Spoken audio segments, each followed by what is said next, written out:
The Critique of Logocentrism. Derrida begins by critiquing logocentrism, the Western philosophical tradition's privileging of speech, or logos, over writing. He argues that speech has been traditionally seen as closer to thought and truth, while writing has been viewed as secondary or derivative. This bias, Derrida asserts, is deeply rooted in the history of metaphysics, from Plato to Rousseau to Saussure. Part 1. Writing and Difference. The nature of writing. Derrida redefines writing or écriture as more than just a system of recording speech.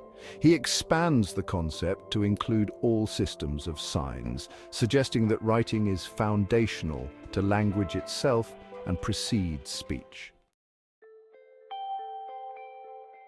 The concept of difference.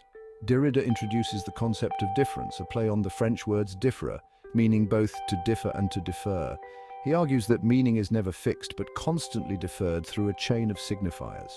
Language functions through differences, and there is no ultimate or fixed signified or meaning.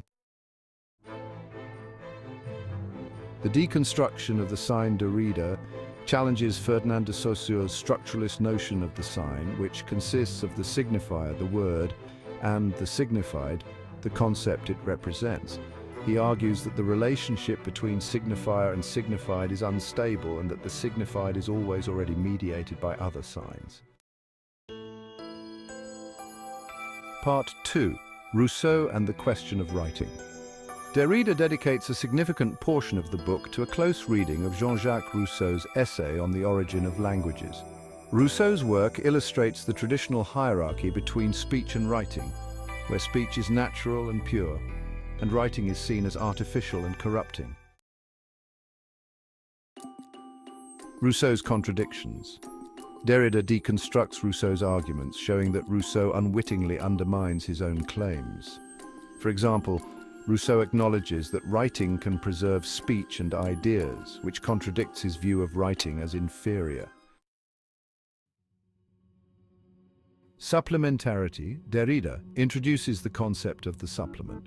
Writing, Rousseau claims, is a supplement to speech, something extra and unnecessary.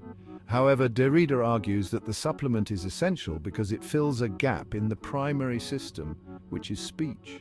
Thus, the supposed secondary nature of writing is revealed as integral to the primary. Themes and concepts. Metaphysics of Presence.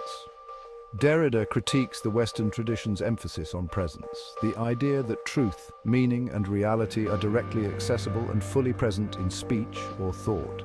He argues that meaning is always mediated and deferred. Derrida introduces the idea of the trace, the absence that makes presence possible. Every sign carries traces of other signs, which means meaning is never self-contained. Deconstruction of Grammatology exemplifies Derrida's method of deconstruction, which involves reading texts to expose the contradictions and assumptions that underlie their apparent coherence.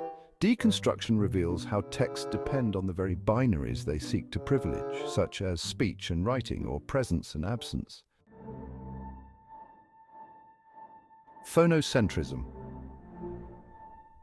Derrida critiques phonocentrism, the privileging of the spoken word over writing, as part of the larger logocentric tradition. He demonstrates that writing is not a mere representation of speech, but a complex, autonomous system.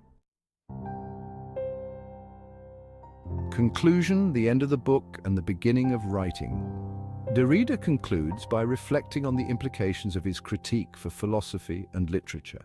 If writing is foundational and meaning is always deferred, then no text or concept can claim to represent absolute truth.